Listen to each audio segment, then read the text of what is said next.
Selamat pagi anak-anak semua. Sekarang kita lanjutin pelajaran kita ya. Kalau kemarin kita sudah belajar tentang yang namanya air, ya kan? Air itu adalah ada air bersih, ada air kotor. Lalu jenis-jenis air apa aja? Jenis-jenis air. Iya, ada air paret, air sungai, air laut, air mata air, ya kan? Nah, jadi sekarang kita sambung pelajaran kita tentang yang namanya sistem siklus air. Ya, jadi kita belajar bagaimana terjadinya sistem siklus air, ya. Jadi coba lihat ini yang gambar sederhana. Sini bagus buat, ini namanya awan, ya. Hah? Iya, itu gunung.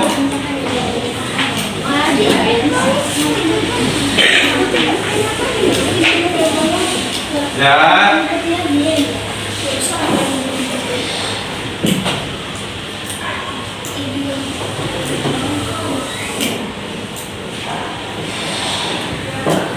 Nah, jadi sekarang kita belajar tentang siklus air. Jadi siklus air itu adalah proses penguapan di mana air yang ada di laut, di sungai, di genangan-genangan air yang ada di sekitar kita, itu dia menguap naik ke angkasa, ya, atau ke atmosfer dengan bantuan apa? Dengan bantuan sinar cahaya matahari. Jadi, bagaimana air itu bisa berputar sehingga terjadi hujan? Jadi seperti ini. Ini kita ambil misalnya contoh air laut, ya kan? Nah, jadi air laut yang ada di sini, atau air sungai, atau air yang tergenang misalnya di sekolah kita yang ada nggak terserap oleh tanah. Nah, itu dia akan menguap naik kembali ke angkasa dengan bantuan sinar matahari. Airnya naik ke angkasa berkumpul di mana? Awan. Iya, dia berkumpul di awan.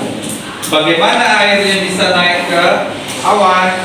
Itulah dia dengan bantuan sinar matahari, ya. Jadi dia terserap ke awan, menguap ke awan, kemudian apa lagi kemudian awan, di awan itulah terjadi proses pembentukan air, sehingga ketika awan yang satu dan awan yang lain bertubrukan, itulah terjadi hujan, ya. Jadi dia prosesnya hujan, air hujan turun lagi dari hulu ke hilir. Habis itu diserap lagi oleh sinar matahari, naik lagi ke atas, ya. Itulah jadi sistem tentang siklus perubahan air. Dan jadi air hujan itu terjadi dari proses apa? Dari proses penguapan oleh sinar matahari, ya, benar. Jadi airnya dari hujan turun ke bawah, kemudian diserap lagi oleh sinar matahari, ya. Terus dampaknya bagi lingkungan apa? Apa dampaknya bagi lingkungan?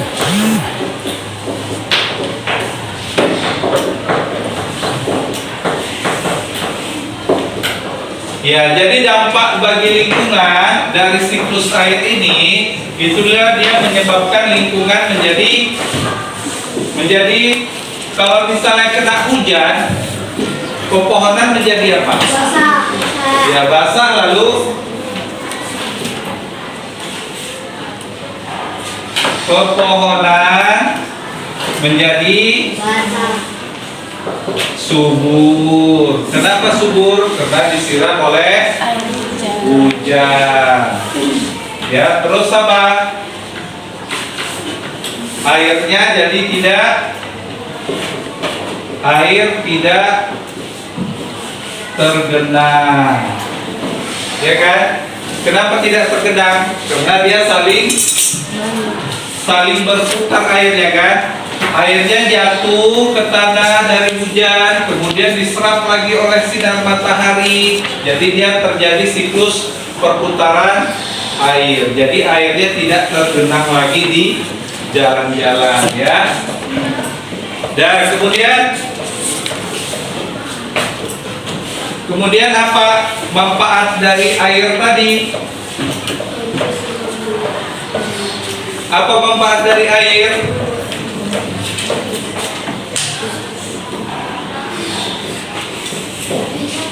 Ya, manfaat air itu tadi apa? Ya, bisa membuat pohon subur. Terus bagi kita apa? Bisa membuat pohon subur. Kemudian bisa kita manfaatkan untuk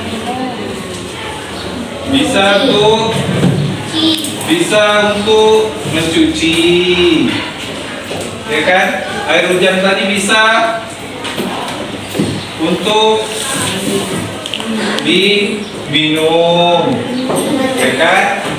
Nah, jadi air yang turun tadi bisa kita manfaatkan untuk kebutuhan kita, ya. Oke, jadi sampai sini ada yang mau ditanya? Udah paham tentang siklus air? Nah, sekarang kesimpulannya. Jadi siklus air tadi dari mana asalnya? Kenapa bisa turun hujan? Kenapa bisa turun hujan? Ya, karena terjadinya proses penguapan dari matahari. Yang diuap apa? Air yang ada di sekitar kita, seperti air sungai, air laut, air yang tergenang. Nah, itu akan dihisap oleh matahari ya. Terjadilah proses penguapan, mereka naik ke awan ya, disimpan di awan tadi. Jadi awan itu sudah mengandung banyak air. Jadi sehingga apabila awan yang satu dan awan yang lain bertabrakan, itulah dia terjadi petir. Kita dengar petir. Nah, terjadilah petir, kemudian barulah turun hujan. Jadi hujan itu asalnya dari mana? Dari awan. Airnya dari mana? Ya, dari penguapan sungai, laut, dan air-air yang tergenang. Lalu manfaat air tadi apa? Ya, bisa untuk keperluan kita seperti minum, mencuci, mandi, dan bisa untuk kesuburan pohon. Iya, baiklah.